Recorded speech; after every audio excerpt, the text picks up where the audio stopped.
مرحبا، ترحيب بالمطر يا شباب. طبعا أنا بحكي لكم قصتي من أولها لآخرها.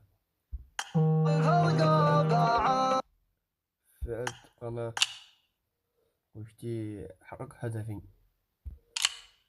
المهم يا شباب، وأنا فعلت يعني حقق هدفي اللي هي مليون متابع. طبعا يا شباب، أنا في هذه القناة وشتي وصلها مليون متابع، وشتي وصلها 1000. لها كم أسبوعين وهي 998. لما توصل أنا شباب اشتي يوصلها 1000 مشترك، والهدف حقي الوحيد اللي حققه إني أوصل مليون متابع. ولكم التحية والسلام. طبعا